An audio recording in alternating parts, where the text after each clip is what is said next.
America ने 2 अप्रैल 2025 को Trump की नई व्यापार नीति के तहत टैरिफ में व्यापक वृद्धि की घोषणा की, जिसका सीधा असर भारत के अपने सबसे बड़े व्यापारिक साझेदार को निर्यात करने पर पड़ेगा। हालांकि 9 अप्रैल 2025 को ट्रंप ने उच्च टैरिफ को लागू करने पर 90 दिनों की रोक की घोषणा की, जिससे भारत सहित कई देशों पर दबाव अस्थायी रूप से कम हो गया।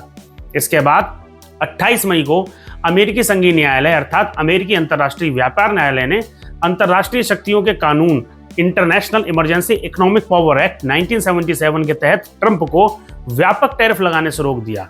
संघीय न्यायालय का कहना है कि IEEPA के तहत असीमित टैरिफ लगाने की अनुमति नहीं है। न्यायालय के इस आदेश के बाद ट्रंप प्रशासन ने इस फैसले को गलत बताया और इस संबंध में एक अपील भी दायर की।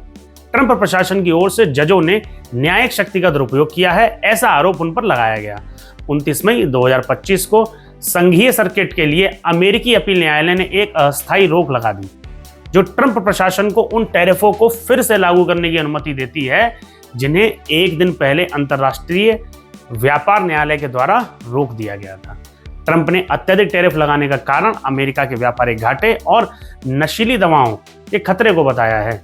उन्होंने इसे एक राष्ट्रीय आपातकाल के रूप में देखा है। गौरतलब है कि चीन पर ऐसे आरोप लगते हैं कि उसके द्वारा मैक्सिको और ब्राजील आदि देशों में ड्रग केमिकल्स को बेचा जाता है और वहां से ये अमेरिका अर्थात US के बाजार में पहुंच जाते हैं। हालांकि कोर्ट का यह फैसला ऑटो इंडस्ट्रीज, एल्यूमिनियम और स्टील इंडस्ट्रीज पर लगाए गए 25% के टैरिफ में कोई भी परिवर्तन नहीं करेगा। ट्रंप के टैरिफ निर्णय को लेकर चीन और जापान ने टैरिफ के फैसले को रिव्यू करने की भी इच्छा जताई है। दोस्तों, भारत ने भी कुछ अमेरिकी उत्पादों पर टैरिफ बढ़ाने का सुझाव दिया है।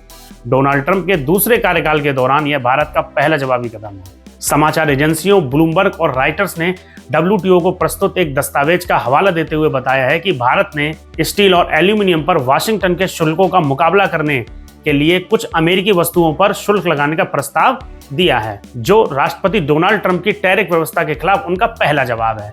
जबकि दोनों देश व्यापार समझौते को अंतिम रूप देने के बहुत ही करीब पहुंच चुके हैं। हाल ही में 30 मई को ट्रंप ने यह भी घोषणा की कि वह 4 जून से स्टील और एल्यूमिनियम आयात पर मौजूदा 25% टैरिफ को दोगुना कर देंगे। यह वृद्धि अमेरिकी व्यापार विस्तार अधिनियम 1962 की धारा 232 के अंतर्गत आती है, जो एक ऐसा कानून है जो राष्ट्रपति को आयात को राष्ट्रीय सुरक्षा के लिए खतरा माने जाने पर टैरिफ या अन्य व्यापार प्रतिबंध लगाने की अनुमति देता है। आयातित स्टील और एल्यूमिनियम पर टैरिफ दोगुना करने की घोषणा से भारतीय निर्यातकों पर नकारात्मक असर पड़ेगा, क्योंकि इससे उनकी लाभप्रदता प्रभावित होगी। अभी दोस्तों ट्रेड वॉर जारी है, आगे समय के साथ देखते हैं कि क्या होगा। धन्यवाद।